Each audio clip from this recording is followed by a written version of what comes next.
biso nyonso na partie ya est o bazali kokufa nuit et jour bazali massacré tué donc bazokufa lokola banyama pasi mingi biso décidé la grande famille politique o ekambami na mwana mboka le président élu Martin Fayulu, nous sommes de cœur avec vous, nous vous soutenons puis toyebi ete tokolonga bitumba ya est ekosila pe kimia ekokota na mboka na biso pese ombata akokil pour prendre information ba imboka mais je dis le professeur contredit. Oui, on dit quand même. Non, je dis le professeur contredit. Comment? Professeur attend l'article 211 de la Constitution, exact clair. Tant monsieur professeur Abosani. Et le Biboé. Professeur Mbata. La CENI est une institution OESALI indépendante, n'est-ce pas? Mais à cette mission, il y a qu'organiser l'élection. Quand on dit indépendante, cela veut dire quoi? C'est-à-dire, CENI, le terme est indépendant, il dit que le été, Makambo est ali baï politique. Makambo est ali nion c'est interférence politique.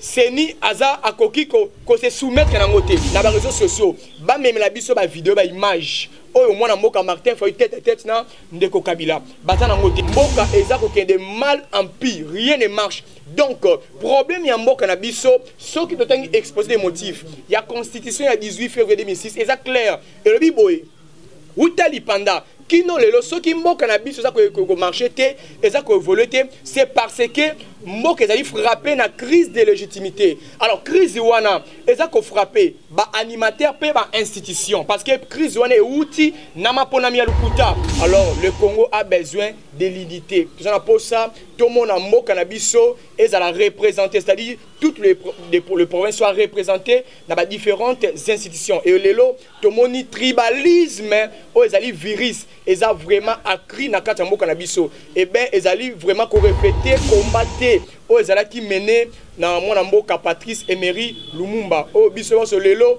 to dit non seulement que c'est que sepela soi-disant minayaki, mais le plus important c'est la vision lumumbiste, c'est les valeurs que Lumumba a prôné. Lumumba a dit non à l'impérialisme, Lumumba a dit non au néocolonialisme, Lumumba a dit non aux anti-valeurs. Et lelo na kata mboka na biso to remarquer te ba dirigeant bazana complexe à l'égard ya boxe.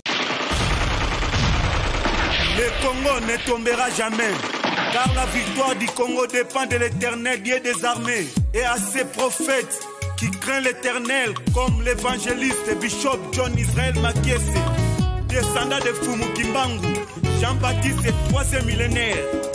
Voici le temps de l'éveil prophétique. Lèvons-nous donc comme un seul homme, peuple congolais, défendons notre patrie, car le Congo ne tombera jamais. Vouloir c'est pouvoir, c'est maintenant ou jamais, c'est maintenant ou jamais, maintenant ou jamais.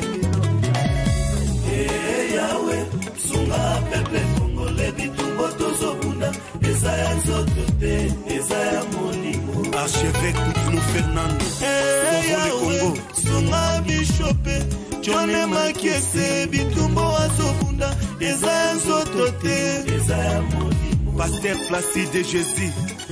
Mokpadiko Congolais tellement bipai bisosa Isaac Mabaka l'étoile d'Afrique. Tenons-nous la main dans la main Congolais.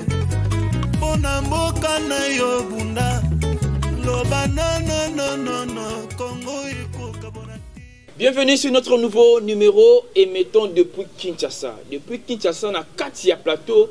Il y a Sauvons le Congo, votre seule mission où chaque fois qu'après nous informer bino Nathan réel na kati ya le Congo ne tombera jamais. News Monde na kati ya force de frappe. Bandeko obo sabona bo ema bolaka bo continuer encore ko aimer ko liker en plus que partager cette émission na dédié ngolo ya mkolelo et pas ya yemoko Edi Kipone Edi Recruitment Consulting Congo mon père Edi Kipone depuis Mbokawana en plus joie vidéo papa partager en haut, liker, commenter parce que tu as mis bongo moko et animateur politique et moko et communicateur.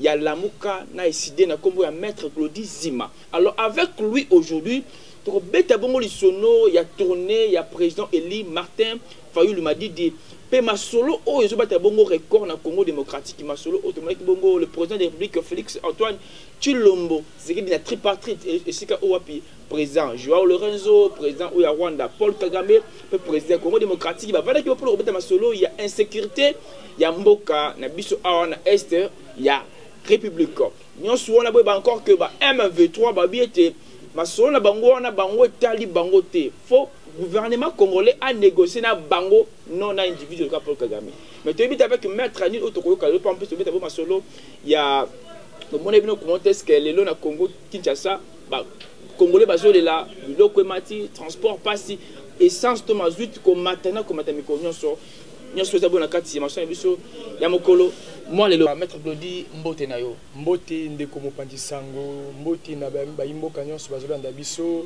pe na profiter ko présenter ba condoléances na bandeko na biso nyonso na partie ya est o bazali kokufa nuit et jour bazali massacré tué donc bazokufa lokola banyama pasi mingi biso décidé la grande famille politique o ekambami na mwana mboka le président Eli Martin Fayulu nous sommes de cœur avec vous nous vous soutenons puis toyebi ete tokolonga bitumba ya est ekosila pe kimia ekokota na mboka na biso.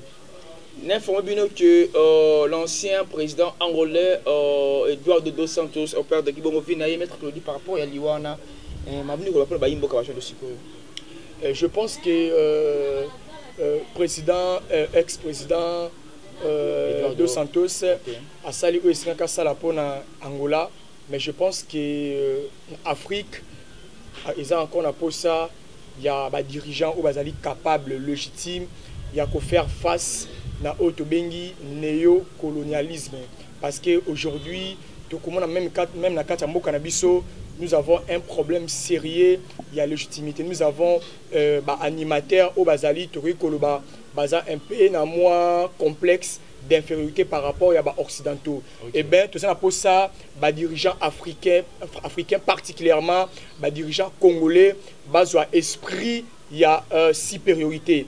Le Congo, la RDC, c'est un État souverain et nous devons, n'est-ce pas, fonder, créer ou faire de la RDC un État qui est véritablement souverain, qui a une démocratie florissante, ou même qu'on refléter, n'est-ce pas, ma valeur universelle au niveau international. Donc je pense que l'ex-président dos Santos a cette Sala sa mort il faut interpeller Batikali kosa ni nesin kosa la na kati ya mboka parce que na utikuloba Afrique ils a encore un problème sérieux sur indépendance parce que vous savez quand on parle de l'indépendance africaine ça pose problème jusqu'à présent de éviter est-ce que l'indépendance est politique est-ce que cette indépendance est économique parce que Kino Lelo c'est comme si l'Afrique continue à dépendre politiquement économiquement et diplomatiquement. Et bien nous voulons des dirigeants oyo bazako incarner au bien esprit à panafricanisme. Dirigeants au local Mwanamboka l'ex premier ministre Patrice Emery Lumumba non seulement héros national, c'est-à-dire héros africain, héros panafricain. Oyo abunda qui pour la lutte, il y a libération, il y a africain particulièrement il y a mboka na biso. Donc paix à son âme et mes condoléances na bande ko na biso nyonso ya na kati ya mboka ya Angola. Est-ce qu'on dit marapé que pour soulever pour on dit marapé que vision ya mairie Patrice Lumumba et comment matérialiser tout comment visible dans le Congo démocratique. Pour ça nezaki na makaswana. Je pense que ezana moko il y a eloko ezali valeur au biso ba congolais il faut to prôner to développer zali unité au mwana mboka ex-premier ministre Patrice Emery Lumumba a ko prôner unité nationale parce que le lombo cannabis est confronté na tribalisme et tout le monde tribalisme oyo eza encore accru dans régime ya mwana mboka Félix Tshilombo aujourd'hui le président actuel le tout le monde même na kati ya présidence vous allez remarquer la plupart des postes ezali kaka na bandeko naye o bandeko na biso ya Kasai o bazali na même tribu naye. Alors le Congo a besoin de l'unité. Tout ça pour ça tout le monde en mboka na biso et à la représenter, c'est-à-dire toutes les provinces soient représentées dans différentes institutions. Et lelo tout le monde tribalisme o ezali virus et a vraiment accru na kati mboka na biso. Et ben ezali vraiment ko refléter combattre o ezala qui mener na mwana mboka Patrice Emery Lumumba o biso so lelo c'est-à-dire non seulement que c'est que c'est soi-disant qui, mais le plus important c'est la vision lumumbiste, c'est les valeurs que Lumumba a prônées. Lumumba a dit non à l'impérialisme, Lumumba a dit non au néocolonialisme, Lumumba a dit non aux anti-valeurs. Et lelo na katambo kanabiso tu remarquer tes dirigeants basés un complexe à l'égard des occidentaux. Tu vois le même Mbokanabiso comment la RDC est en train de sous-traiter sa sécurité à l'égard autorité à l'égard des occidentaux. Ça fait très mal. Or un État comme la RDC est souverain et qui cause un complexe ni à Belgique, ni à France, ni à États-Unis. Oui, nous pouvons coopérer parce que au niveau international, il y a une sorte de franche collaboration entre les États. Il faut dire comment il y a un principe d'égalité, il y a des États. État mon côté, il y a des collabs, alors Congo Cannabiso et nous sommes un État souverain. Mais le problème c'est que nous avons des dirigeants qui sont capables d'être, illégitimes, qui se sentent pas redevables na peuple congolais, mais redevables na batu o bazuatie bango na katia ya pouvoir na batu o ba nommé bango. D'où le problème c'est que poser le donc je pense que Lumumba azali héros non seulement national mais c'est un héros africain. Alors maintenant 62 ans depuis que départ na Salama depuis Baboma et depuis Akenda. Est-ce que vous comprenez que pays je pense que 62 ans après, il y a encore beaucoup de questions à poser parce que le Congo n'est pas toujours indépendant comme nous l'avons souhaité. Le Congo continue, il y a qu'au vent dans la C, il y a pouvoir, il y a un manipulateur. Tout le monde est là, mon amboka Félix Tshisekedi Tshilombo, Azali Kopé Sabiso Passi, à ce sens que a commis Simbo Kanabiso comme état un état faible à l'égard il y a des pays misusu. Tout le monde a combien à sali ba voyage, il y a plus de 178 voyages. Il y a sali kokende koluka kosenga mbongo alors que na kata mboka na biso mbongo ezali. Tu dis comment on a procès à 100 jours. Il y a près de 485 millions de dollars américains au ebima, même mbongo le moanité et tout le monde bandeko o bazala qui arrêté baza libanda, tout le monde ndeko kamere près de 57 millions au état qui n'a procès à part 4 parce que globalement il y a près de 485 millions mais dans projet aux alliés na facette il y a maison préfabriquée il y a près de 57 millions au mbonge bungi boye et moanité ndeko caméra za libanda mais na kati ya kesi ya l'état mbongo zonité ça pose problème to moni bandeko wili ba konga ko détourner mbongo ya gratuité mbongo moanité to moni ministre o yazaki ya santé a détourner mbongo ya Covid-19 et moanité et le lot je nous informe ba détourner même mbongo dota qui va militaire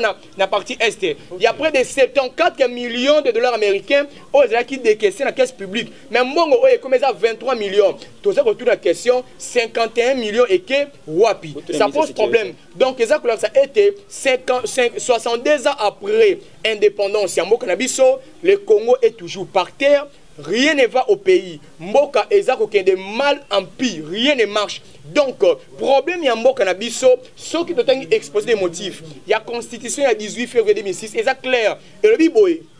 Outali panda. Qui non les ceux qui Mboka na biso ça que marché té et ça que volé c'est parce que Mboka ezali frappé na crise de légitimité. Alors crise wana eza ko frappé ba animateur pe ba institution parce que crise wana outil na mapona mi alukuta to mona ki na 60 il y a des élections de Pakoti to en 2006 2011 2018 des élections ont été tripatouillées to moni combien le peuple était mobilisé le peuple azala qui déterminé il y a qu'on voté pour les changements mais les changements t'attendu et comment quitter Mboka ezana état ya statu quo ya immobilisme rien ne marche. Alors pour que Mboka na biso ezo nouvel élan Mboka na biso et connaître un sort o esengeli ezo senga na biso tozwa maponami ya solo c'est-à-dire ba élection ezali crédible transparente et apaisée pour que pesa biso ba dirigeants ezali légitime capable de la vision que développer les grands Congo. OK.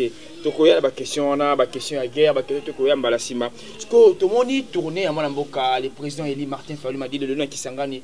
Qu'est-ce qu'il y a à prévoir qui nini poète ils allaient le discours mot de base pour naba biton et Kisangani. Je pense que le président a un message de paix, un message de réconciliation, un message il y a éveil patriotique. Je pense qu'il a commencé un message parce que déjà lobby vendredi a commencé à Kisangani, Lelo a tenu meeting à Kisangani jusqu'au soir.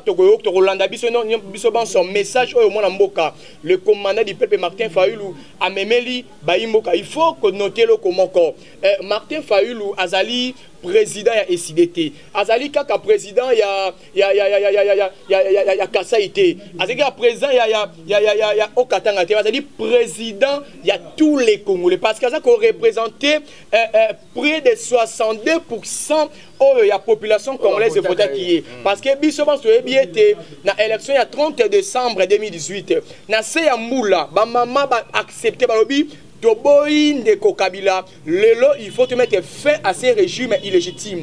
Baïmbo Kabaki ko voté na Seyamboula, mais malheureusement Ndekonabiso Félix Tshisekedi Tshilombo, il a accepté de négocier, de faire un deal dans Ndeko Kabila. Le PC Mboka, ils ont aussi Mboka na Sima et Mboka est par terre. Je pense que mon Mboka za ko sala tourner wana pour na ko solo na population.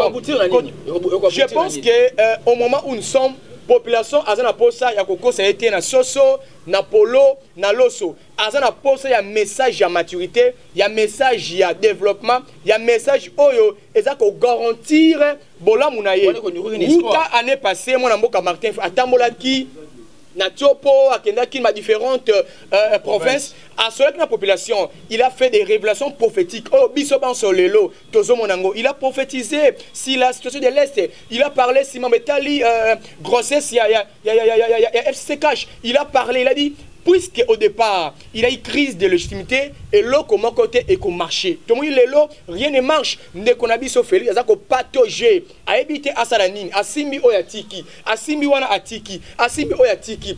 Et lui, comme ça était, Azali na vision té, Azali qui préparait té pour corriger Grand Congo, a commis président par accident, a commis président par fait, a commis président par fraude électorale. Il faut baïmo kabaye bangwe té, Azali fruit à escroquerie électorale. Je dis bien escroquerie électorale. Okay. C'est un terme politique.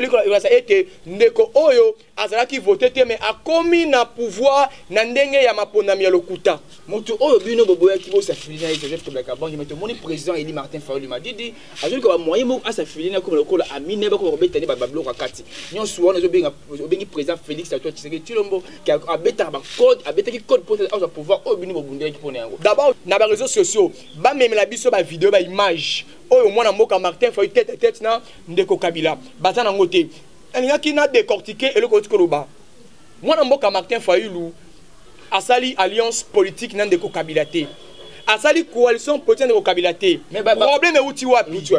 Problème oh bien été au ligno comme na niveau ya bloc patriotique. Il faut biso bon tout en article 64 il y a constitution clair le biboé.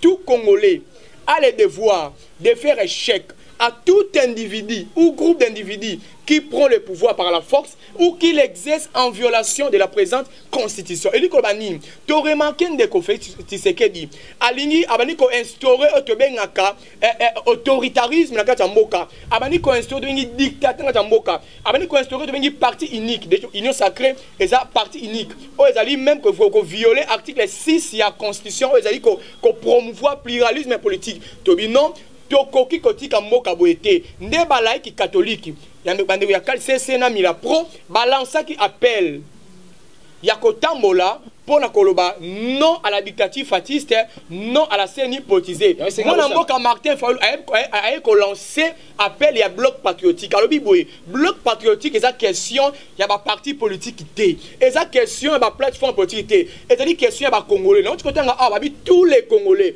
Ici n'est pas question de parti politique. To sangani té. Mais to tambola qui n'a pas Congolais nyonso pour une cause commune.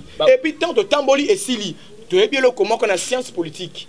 Quand on parle des accords politiques, et ça la cas déterminer, ça éclairer dans le texte, c'est un document. Pour faire ça biso document biso to signer dans bande ya Kabila. Donc tout le monde y a ngoté. Donc et ça va diversion bande qu'on a biso ya IDPS, parce que créer te bien ba Kadio News. Vous voyez bien tellement leur bilan est ali mitigé. eza négatif bazali koluka lolenge nini ya ko détourner attention ya population sur l'essentiel komema na diversion komema na lokuta kaka bango moko wana babetela kaka maboko na stade de martyrs mais ce qu'on rappelait bango bakoki mango ndeko Félix abenga Kagame partenaire fiable le Rwanda asa ko massacrer biso pour dire quoi tellement ils ont mal travaillé le bilan est largement négatif sur le plan social sur le plan sécuritaire sur le plan éducatif surtout éducatif lelo gratuité il y a enseignement bayimbo kabota la biso fiasco échec fiasco. Banque mondiale a reporté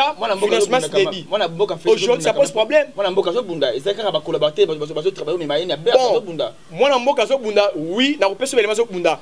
Ndeko Félix abundi makasi pour la côté ram ba escroquer biso. Il a fait quelque chose à Bundaki. Abundi makasi a tiré état de siège. Oh le fiasco. On dit côté état de siège. Pendant que ok encore continuer ba accord secret na Rwanda na Uganda, cela veut dire quoi? Abunda qui a état de siège, Abunda qui a tiré biso ram, Abunda qui a mené biso ba voyage. Comment un état comme le Congo vous acceptez? Il y a détourné près de 400 millions pour que le Côte d'Ivoire Liban dans la Mboka, na ba institution internationale financière près de 300 millions. Pendant que Mbongo est à détourner, mais c'est anormal. Projet à 100 jours wana. Autre bien un projet à escroquerie nationale. Mais c'est une violation de la Constitution. C'est le gouvernement qui détermine la politique de la nation. Toute une question. Cabinet Ndeko Félix, il y a un gouvernement, il y a un parlement, et comme il y a ça. Mais ça pose problème. Vous avez conçu un programme en vertu de quelle disposition constitutionnelle? Parce que c'est là et revient à la panache du gouvernement. Violation de constitution. Donc, ezali ko banini bande ko na biso bazalaki na ba agenda caché na bango ndeko Tilombo abengi bande ko na ya diaspora o bazali ba commerçant ba e ko la commercialisation en cas ya présidence ba cop ba minéré ba cop ba détournement tel lombo que ezali moi mboka maître Sima toujours ya na ba débat wana termismani ba sujet termi belor sur la lelo calendrier électoral to ki lokola eblimi bimba politicien calendrier électoral eblimi o Martin Fayulu moi mboka proposa batia la porte abimisi oya bango o zu eloko wana comment eli koloba ete ndeko na biso Tshilombo azana 3 pensées. 1 qu'on maintenir CENI na état ya politisation. 2 est-ce que c'est papa toi qui professeur Mbata a expliqué biso que CENI aza institution toujours politique parce que yé aza ko encadrer bato baza ba politicien à côté a toujours politique. Pourquoi vous ça c'est toujours chez la politisation? Mais c'est la politique parce que encore exister papa pour la politique. Je pense qu'il a donné son avis. Voilà, mais son avis ne lit pas tout le monde. Professeur Mbata a coquille pour prendre l'information bah imboka attendre sanga pesanga coup mais je dis le professeur contredit. Oui, on dit marqué quand même. Non, je dis le professeur contredit. Comment? Professeur attend article 211 de la Constitution, exact clair. Tant monsieur professeur Abosani et le Biboye, professeur Mbata. La CENI est une institution OESALI indépendante, n'est-ce pas? Mais à cette mission, il y a qu'organiser l'élection. Quand on dit indépendante, cela veut dire quoi? C'est-à-dire CENI, le terme est indépendant, il dit que le été Makambo est ali baï politique. Makambo est ali nion c'est interférence politique. CENI aza akoki ko se soumettre na ngote. Parce que politiser la CENI c'est la rendre indépendante. Première des choses. Pourquoi tout ça koboya politisation à CENI? Biso bon soué bien que CENI est un problème au il y a indépendance financière. Le fait seulement gouvernement et financera déjà CENI et sa politisation. Est-ce que vous croyez, moi qui finance les élections, qui finance la CENI, est-ce que cette Sénat peut-être indépendante de moi? Mais c'est anormal. Voilà pourquoi nous disons que CENI fait la indépendante. C'est-à-dire, elle est la apolitique, elle est la dépolitisée. Parce que dépolitisation, c'est Nicolas Bani, Yoko Baboué. Nandenge moi Martin Fayulu. Après ce qui est élément. Alors, il y a Martin Fayulu. Mais Ezabe na kati, il y a un texte. Ezabe na kati, proposition na ye, oui, Ezali, et c'est une proposition Ezali salvatrice, mais Ezali légaliste. CENI, Ezali a 3 organes. Tous en autre bengi, tous en assemblée plénière, tous en bureau, puis tous en secrétariat, n'est-ce pas? Assemblée plénière, tout le qui bouille. Et les politiques peuvent être dans l'assemblée plénière pour superviser différentes opérations électorales. Okay. Mais à niveau de bureau, parce que bureau, il y a organe de coordination, il y a organe de gestion. Il faut que la kaka na bayi il y a force sociale, na bande ko na biso o ba uti na kati ya ecclesia, notamment église catholique, église kimangiste, etc.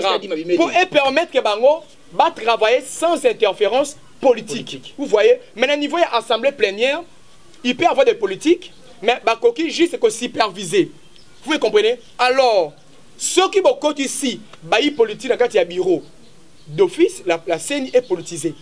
D'abord, très bien. Et ça, premier sens, c'est la dépolitisation. Parce que tu as besoin de c'est le gouvernement qui finance. Alors, moi, quand il y a une proposition à Bisso, moi, quand il y a un souci à Bisso, c'est-à-dire CENI est travaillé sans les interférences politiques. Et c'est un déco papi, un déco glodissima. Après, on imposer, voilà, il faut que ça. Non, il faut bailler politique. La Libanda, il y a bureau. Batiga bureau et travailler de manière indépendante. Donc, professeur Mbata avait commis, je dirais, une erreur par rapport à ça. Parce que tant que ça qu'il lit ensemble, le professeur Mbata avait soutenu la dépolitisation de CENI. Mais ça fait très mal aujourd'hui, les professeurs, puisqu'à côté, il y a partage, il y a bitin, il y a braquage électoral, les professeurs contredisent. CENI et Koki Kozala jamais politisé. Pour votre information, en droit administratif, CENI est considéré parmi les institutions administratives spécialisées. Okay. Donc, Aza on a travaillé, l'Ibanda y a politique. Donc, Aza on a pour l'administration électorale. Donc, Bokoki Kokoti, ça y est, politique na quantité, na makambo ezali base. Il y a la population notamment, voix naie, poser la population, aspiration naie. Maître Zimana, le quoi est Tibosa, et simplement par rapport à Yandenge, des pères et des mères, l'OANA, dans le candidat électoral, ici en côté. Vous savez, c'est vraiment qui vient dans la Mouka. Je pense que Mboka Nabiso, et Zana Posa, il y a une loi où ils impartiale, une loi où ils non taillée sur mesure. Le Congo a besoin de belles propositions. Nous avons proposé la loi électorale, nous avons fait une proposition sur la CENI, nous avons fait une proposition sur la loi portant identification, il y a électeurs, nous avons fait tant de propositions. Je pense que certaines propositions, il faut d'abord mettre en œuvre. Je ne vais pas entrer dans des débats aux alliés superficiels, parce que vous savez, quand quelqu'un,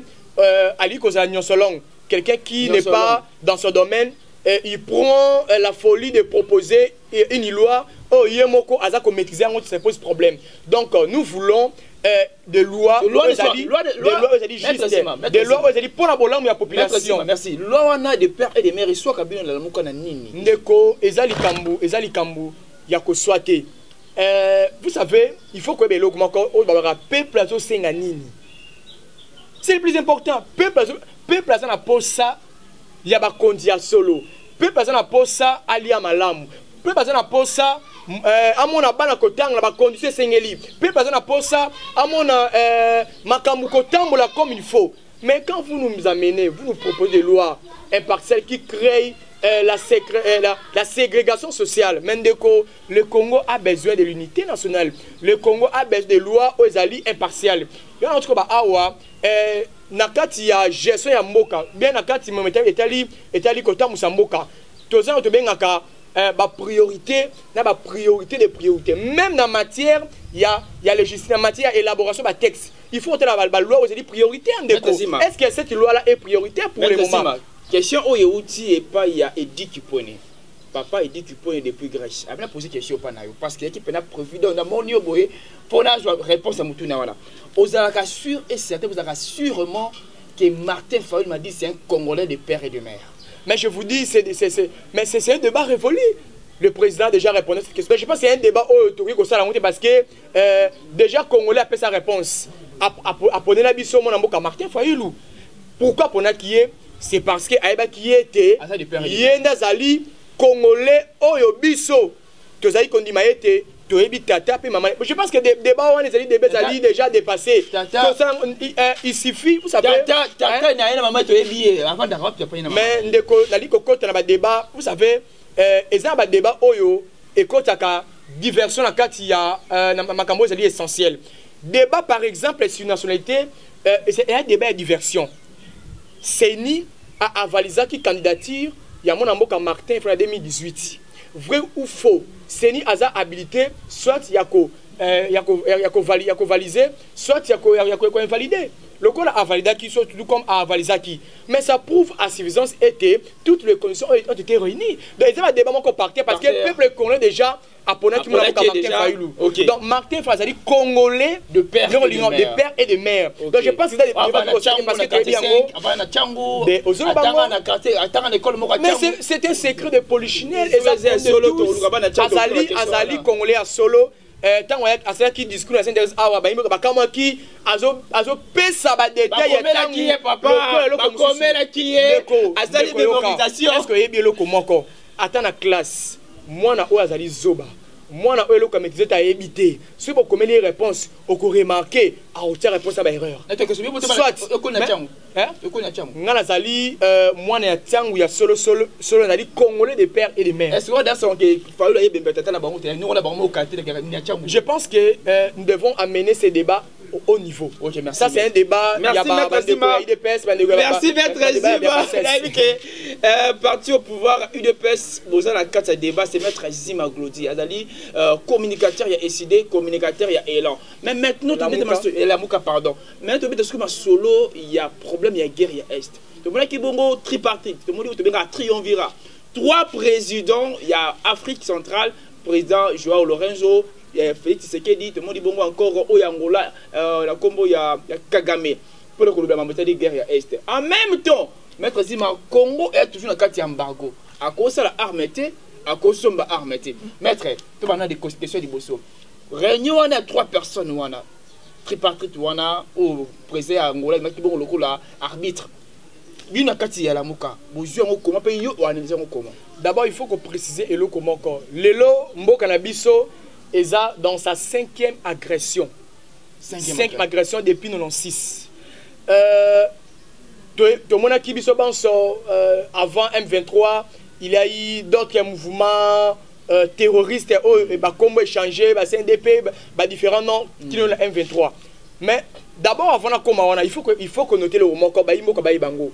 C'est quoi les M23? M23, Martin Fayulu Lobaki, c'est une création du Rwanda. C'est une création des Rwandais qui habitent le Rwanda et qui ont émigré le Congo. C'est ça l'M23. Et un mouvement, il y a des terroristes Oyo et Zali na motivation, il y a Boye. Pour ça, il y a M23. Oyo Zali soutenir, accompagner, assister.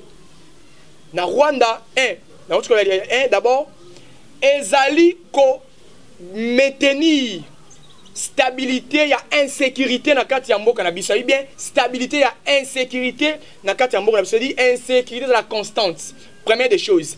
Deuxième des choses, ezali copier ba ressources naturelles na mboka parce que en tout cas kolo a pamboli Congo na biloko ebele. Malheureusement, nous avons des dirigeants incapables de transformer autres en richesse. Kolo a pamboli Congo na ba matière première et belée. Troisième des choses, ezali ko balkaniser RDC. Et pour votre information, le balkanisation projet à balkanisation il y a est. Et une dimension économique. N'a pas expliqué en gros. Récemment, mon amboka ndeko Félix Tshisekedi Aouti non, as président des faits, président nommé. Aouti des faits. Aouti le président élu, hein? Du respect au chef de l'État. Mais comment quelqu'un qui a violé la constitution, qui a bafoué les institutions, peut-être que respectueux. Parce que d'abord, serment na yemoko eza ko kangaye. Serment constitutionnel eza ko kangaye. Serment ni. Na koma wana. De respecter la constitution. Il faut la violation. Article, je crois, article 75, si je ne m'abuse pas. 74, 75, je crois 75. Respect à la constitution. Tout le monde déjà, la violation, c'est là qui ou ta débit à mandat naé, juste donc débat dans aussi voilà. Balkanisation économique. Le long de Félix Tshisekedi Tshilombo, de Ronabiso, a annexé différentes provinces na katia communauté des États africains. Mais ça c'est quelle aberration, ça c'est quelle trahison, c'est la haute trahison ça. C'est la haute trahison. Or, le Lombo Canabiso et continue na pouvoir, na katia contrôle, il y a des États voisins. Ça pose problème. Mais le Congo n'a plus besoin des accords avec les M23. Le Congo n'a plus besoin des accords secrets avec les États agressés de la RDC. Pour votre information, l'an 2021, Ndeko Félix Tshisekedi Tshilombo a signé 3 accords na Rwanda. Des accords secrets. A signé encore accord na Ouganda. Mais tout ça n'a pas contenu l'accord Rwanda. Les accords passés en violation de l'article 215 de la Constitution. Et tant que politique au bazali misuga au basala ka banquette ba moni yango ba révéler yango to tout ni bango contenu accord ba bimisi yango te. Un autre élément, le losoki Rwanda azana posa accord négociation à ça la négociation na accord na ba force terroriste na ye à ça la accord na ba mouvement oignon soit créé M23 etc. Le FDLR a ça quoi attaquer Bisso Congo a ça encore ba accord na Ouganda mais c'est normal. FDLR a ça ba accord na Rwanda. Le Congo n'a pas besoin des accords secrets avec l'État voisin parce que ba accord wana nde bomi mboka. J'ai un document. En 2019, présidence de la République, qui est une présidence de fait, bien que ce soit acte, ils ont engagé Mboka. Comment j'ai cette lettre? Comment l'auditeur motif retrait des mandats qui lancé contre M23 qui capturé dans la FRDC. Mais cela veut dire quoi? Cela veut dire quoi? C'est quelle trahison? Quelle autre raison? Deuxième élément. En 2021, M. Félix Tshisekedi Tshilombo, non, président de fait, a libéré les seigneurs de guerre de l'Ituri au Bazar qui n'a pris un Ndolo. Et enfin, a raconté pour la Kinshasa. Où sont-ils ces seigneurs de guerre? Point d'interrogation. Qui non le régime de Kinshasa qui est illégitime, a la réponse citée. Tolongwe wana était des sièges au Yatiaki, na Ituri, na Nord Kivu. Pour votre information, le long na bilan, il y a plus de 1800 morts pendant qu'il était des Ezali. Par jour, 7 morts. Cela veut dire quoi? Tu as vu ce bango, boti kamakambu ya progression, bolongolango. Problème est anonyme. Tout ça va réformer na armée na biso. Peuple congolais a ébi choix ni malam. Et ces choix, ils ont demeuré stable et consommable jusqu'à présent. En 2023, il n'est pas question de gauche et droite. Peuple congolais a ébi qui est le véritable, qui est l'homme qui aspire, l'homme qui incarne le changement de ces pays, comme l'a dit M. Félix, le 11 novembre 2018 à Genève. Le changement aujourd'hui s'appelle Martin Fayulu. Peuple congolais, tellement, ça l'a éveillé, ça l'a yakolamuka. Parce que Mikolo Ezoya, mon amour Martin Fayulu a lancé, a coupé sa mot d'ordre pour être tout qui t'a encore na terrain pour la Kobunda, pour la libération. Ok, maître Zima, car nous avons la bongo réforme. Il y a armée Nabiso pratiquement arrivé vraiment à la fin. C'est ce qu'ils aiment parce que le temps c'est de l'argent. tokangaki bongo maître Zima Awa quelque temps azali bongo communicateur il y a SID en même temps communicateur il y a la Muka iska owapi le tobetine bongo mingi masolo comme otali bongo rencontre otali bongo lieu entre le président de la République Félix Antoine Tshisekedi Tshilombo ensemble la président ya Rwanda Paul Kagame et ensemble la président ya Angola Joao Laurence aujourd'hui bongo rôle ya arbitre pour na côté abo ba tonti ya malamu ba kormo ka ba kimia ezo ba bongo na kati ya est ya mboka oyo Congo démocratique. Merci na bitu wana kibiso de part et d'autre na Congo Brazzaville na Congo Kinshasa na Europe na Asie na Afrique na Océanie même na Amérique na moni bongo na France na Paris na Marseille na moni bongo na Belgique na moni bongo na Bruxelles na moni bongo na Allemagne na Grande-Bretagne na Canada na Ottawa les États-Unis, Washington, pourquoi pas depuis Washington, on a fait pas joli tout, on pas joli d'or, ensemble, na Gilbert Kibozé. Merci Nabino, tout le monde est bon, équipe technique, na Kalman, na bongo, Joseph Ndombasi, père responsable, un grand papa qui prend soin de sa grande famille. Merci encore na Mouna Dioro, Maboko Mabe, tout ce quoi Simi Machine, Simi Bongo, Maramboulé, Pesa toujours Makambo. Merci encore na les grands boss depuis Kuna, Njuli na Betani, Maison Réveille-toi. Pneumatique, réveille-toi pneumatique et pas à mettre tout le patron Arsène Badawa. Patron Arsène Badawa, soit vidéo oyo. Partagez, peu en plus commenter, papa. Commentez parce que pas dans des merci encore dans les papas, de tous les papas, la paire de compassion qui prend vraiment soin de cette équipe. John Makese, Israël, descendant à Fumo, Kimbango, le père responsable. Merci encore Nané La Finda, la patronat de Paris. Merci encore na Eddie Recruitment Consulting Congo avec le boss Eddie Kipone, Wivin Paulus, Pierrette Paulus, Atou Samboussa, Tina Samboussa, Blaise Samboussa. Bon, sur la vidéo, vous partagez, pour être sango vraiment irratacable. Tout est bon. Merci maître. Vous êtes bon Koya. Bye et à la prochaine. Merci.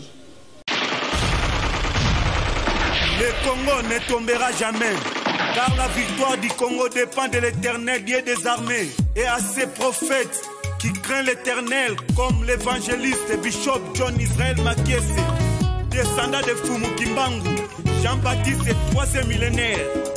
Voici le temps de l'éveil prophétique.